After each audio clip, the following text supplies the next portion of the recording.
Until you make the unconscious conscious, it will direct your life and you will call it fate. Carl Jung. Have you ever felt stuck in self-defeating cycles and patterns that you just can't seem to break free from? Maybe you're plagued by anxiety, self-sabotage, fear that seems to grip you from nowhere and keep you from moving forward. If so, you've encountered the shadow. Welcome back to another video. My name is Andrew. I help people find inner freedom, and in this video we are going to talk about what the shadow really is, how it operates, how it works, why it feels so overwhelming, like fate, and how, by doing a few simple things, we can shine a light into that darkness of our unconscious and dramatically improve the quality of our lives. Specifically, we're going to dive deep into journaling as a way to facilitate a dialogue between you and your shadow, to become aware of those parts of yourself that are operating in the background. Let's start with that quote from Carl Jung: "Until you make the unconscious conscious, it will direct your life and you will call it fate." Here's the surprising thing. Carl Jung never actually said that. It's all over the internet. You can find like a million quotes attributing that to him. However, it does fall in line with his beliefs and his philosophy, and he did say the following: "One does not become enlightened by imagining figures of light, but by making the darkness conscious." What darkness are we talking about? That's the shadow. And when Carl Jung refers to the shadow, he's talking about specifically the parts of you that you, your conscious mind, doesn't know exists. And shadow in this context doesn't necessarily mean bad, it just means hidden. The parts of your psyche or the parts of your personality that act without your conscious awareness. If you've ever noticed that sometimes you do things that aren't in your own best interest, there's some part of you that you don't understand that resists the process. Usually because on some level we've rejected these parts of ourselves, or we've suppressed them, or our family or culture or society has programmed us with certain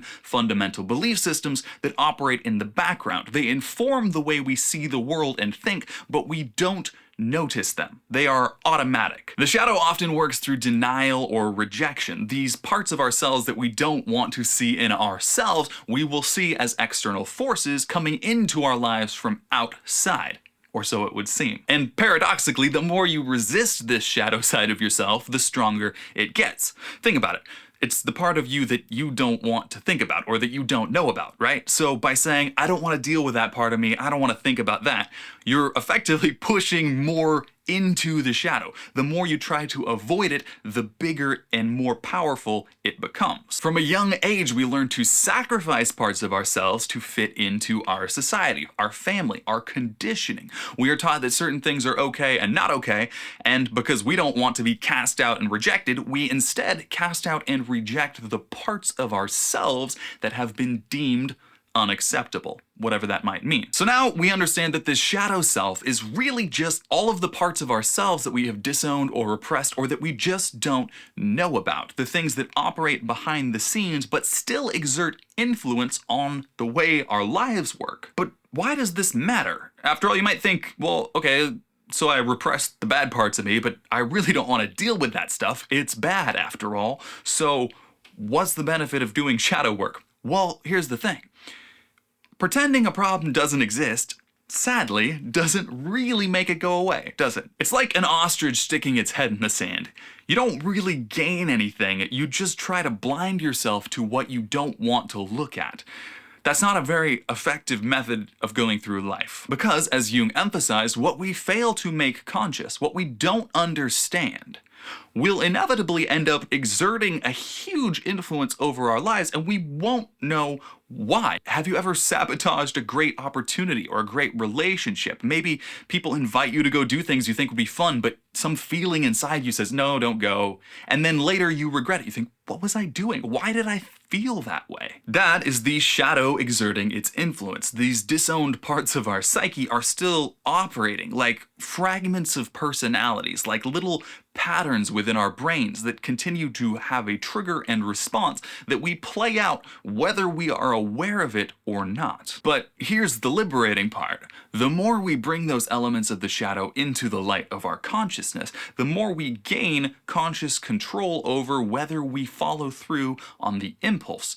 Once you understand where the desire to react a certain way comes from, it's a lot easier to choose to act a different way while acknowledging the pattern. In fact, because the unconscious is so often responsible for these trigger responses, one of the simplest and most effective things you can do to bring awareness to your unconscious, your shadow, is to notice the things in life that trigger you.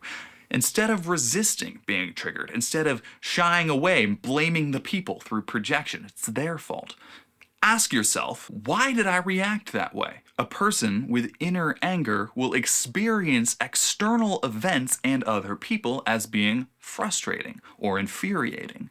A person with inner fear will experience external events as being fear-provoking, terrifying, anxiety-inducing. Those are basically a mirror. The way you interpret the world reveals in real time what your underlying motives, beliefs, patterns actually are. Because the truth, of course, is that the world is neutral, but we often see the world as hostile, scary, or overwhelming because we are looking at it through the lens of our own unconscious conditioning. You are a powerful, living, free being, but so often we act like puppets. Things occur in life that pull our strings and we have a trigger response where we don't even think about it, we react in a certain way that is often disempowering and gives away our agency. Was it really you who said that? Or was it a voice that has been conditioned into you? Was it a belief that was yours? Or is it a belief that came from your parents or your society that you never really chose? It's just there. And this is why doing this kind of inner work to integrate these patterns, to bring that light of awareness, to understand why you are reacting a certain way, is so important. Because when unexamined, these patterns seem like foundational reality. That's just the way things are. Really, it's just something you learned at some point, or some kind of survival mechanism that's on autopilot. But it feels, when it's left in the darkness, as this vague, oppressive sensation that completely overwhelms you and controls basically everything in your life. I noticed this a lot myself in the area of self-sabotage. There's a certain underlying feeling that I am trying to avoid by compensating with procrastinating or perfectionism. It's like picking up a rock and trying to carry it up a mountain because you want to show off to people how strong you are, and then you're so afraid you won't be able to carry the rock up the mountain that you give up on climbing the mountain. The rock becomes more important than the mountain. The truth is, of course, that due to some unconscious patterns, I am choosing to add the weight of perfectionism onto my own shoulders, and then I am paralyzed because I feel like I might not be able to carry the weight that I put there. For a long time, I thought perfectionism was a good thing. I thought never making any mistakes was a sign of intelligence, but actually, it's not. It's a sign of fear and insecurity. The inability to make mistakes is a weakness, not a strength. When you do the work to shine the light on that actual pattern, you realize that's silly. Why would I do that? That clarity of awareness is essential because if you don't know what the problem is, you can't really do anything. You have to see clearly in order to be able to act appropriately. When you do want to hone in on one specific feeling, one specific thought, one specific area that you find yourself maybe holding back, self-sabotaging in, journaling is an excellent method to hone in on the specific problem, the specific expression of the shadow that you want to understand. Specifically using journaling to cultivate a dialogue between you, the conscious mind, and you, the unconscious, the subconscious, those patterns and beliefs. And you're going to do this by first setting up a safe, warm, cozy environment, maybe get a blanket, a cup of tea, put on some soft ambient music, whatever helps you feel safe, comfortable, relax, take a few deep breaths, get into a present state of being with an open mind, and then we're gonna dive in. Know that this might trigger emotions within you. In fact, it's kind of intended to do so. So come to this experience with a sense of openness and curiosity. You don't want to be judging yourself the whole time. If you notice yourself do that, that's okay, but don't get locked into it. Notice that as almost its own conditioned pattern that's just happening while you're there noticing it, sipping your tea, like, oh, that's curious, rather than getting lost in the emotion itself. Next, start with a specific question or prompt related to your specific issue. Maybe it's, why do I keep holding myself back and self-sabotaging? Why do I experience so much jealousy and anxiety in my relationship? Whatever the question is, it should be pretty present in your mind if you're watching this video. Whatever is operating on your mind right now, start with that. Then find a place where you can relax, be alone, settle down, and engage in a dialogue. Ask that question on the first line of your journal, write it out, and allow your top of the mind first thing that comes to mind to be the response you write as the voice of the unconscious. Don't worry about doing it right. Don't worry about what it says. Don't worry about what it sounds like. Don't judge it. Just write it out and see your automatic response, because that automatic response is the same thing that controls our automatic responses in our day-to-day life. When things trigger us, we automatically respond. Allow the automatic response to be written out so that you can look at it without the judgment and tension of being in the moment. Don't censor yourself at all. Whatever comes up, whether it's words, images, little fragments of thought, spill it all out on the page. Just let it be there. Then read whatever the response was, think about it, and write a follow-up question, diving deeper into the same issue. If you get stuck, ask a slightly different question. Maybe ask, why are you resisting? Why won't you allow yourself to do this? And as you write, you might notice a core theme start to emerge. Maybe it's repressed trauma, a wound from your childhood, beliefs about your own unworthiness or insecurity. Keep that curiosity, that open mind, and just witness what it is that you want to express to yourself. This process works because you are facilitating an environment where that unconscious voice that is normally repressed feels safe in a way to reveal itself to you. And by not judging it, you can help it feel safer and more willing to reveal more. Now, this is a huge act of vulnerability and self-discovery, so give yourself permission to experience it. Be prepared to feel emotions, feel confused, feel angry, sad. You might feel nothing.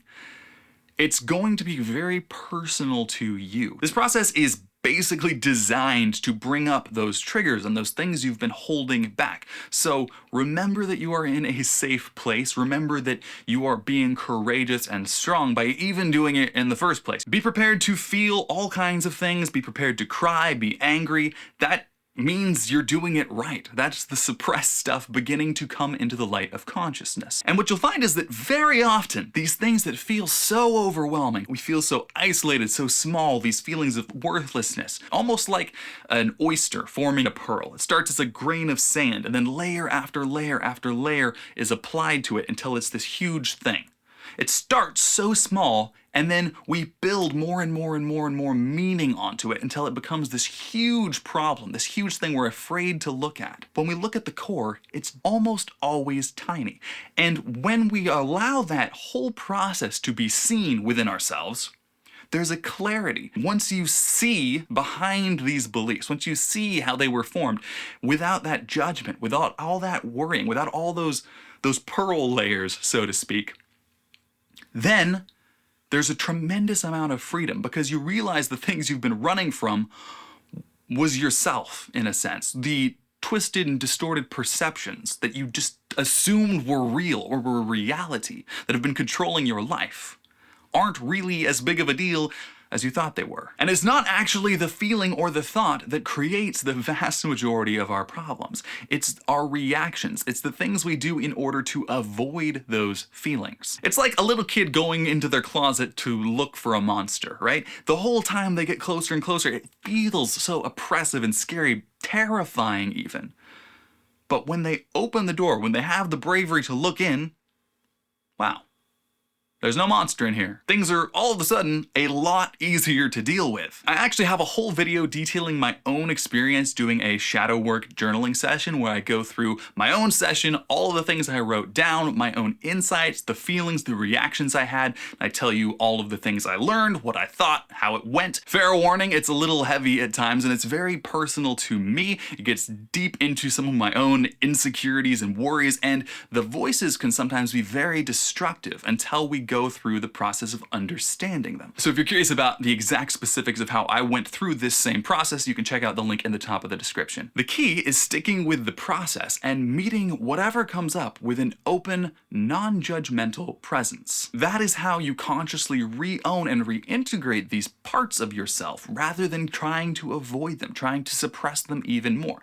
It only makes the shadow bigger. If you do the work, if you go through this process, if you accept yourself, you will find a newfound freedom, a new lease on life, a new way of looking at everything. And that is what I want for you. You are not bad, you're not helpless, you're not hopeless. You've got so much light, so much power that you can shine through in the world and truly make a difference. Most of what we've talked about today is pretty useless if you don't understand how to have that kind of acceptance, if you don't understand how to let go of these repressed, suppressed emotions. Once you acknowledge them, once you become aware that they are there, if you become overwhelmed and want to push that back down, it's not really helpful. Rather than fighting or avoiding these negative traits, our true freedom arises when we just allow ourselves to be okay where we are. And to do that, we need to know how to let go. So next, check out this video right here where I show you the exact 3 steps you need to know in order to let go of those negative feelings. Once they come up, you'll understand the fundamentals of how that whole process works in that video. Thank you so much for watching. We will see you next time. Bye-bye.